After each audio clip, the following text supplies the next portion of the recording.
मुहब्बत वाले ते लगे नाल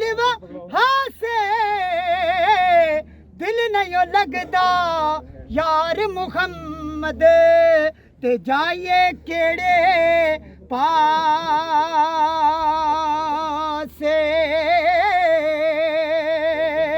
ते दुनिया डाडी आसिया मारे ते डर दे उफे ना कर दे टुर गए यार विछोड़ा दे के ते ना जींदे ना मरे दे पढ़ो ला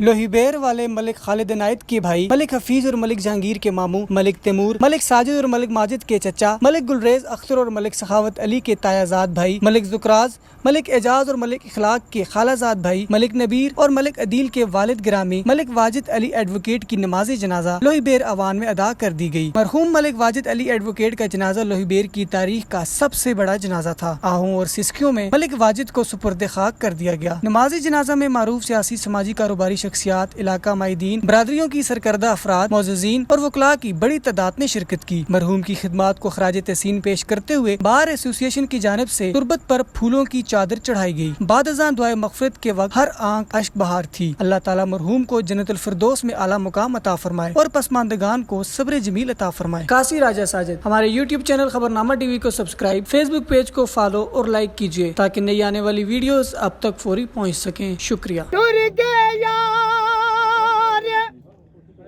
मुहब्बत वाले ते लगे नाल हासे दिल नहीं लगदा यार मुहम्मद ते जाइए केड़े पासे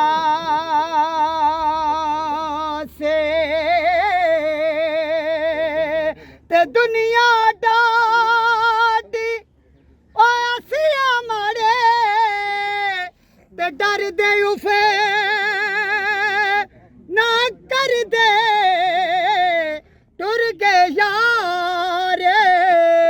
विछोड़ा दे के ते ना जींदे ना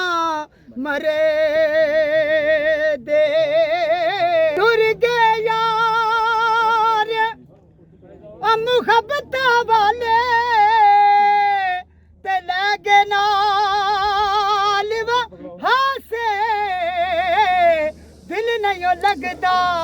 यार मुहम्मद ते जाइए केड़े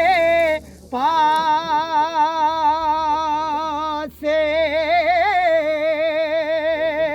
ते दुनिया डाडी आसिया मारे ते डर दे उफे ना कर दे टुर गए यार विछोड़ा दे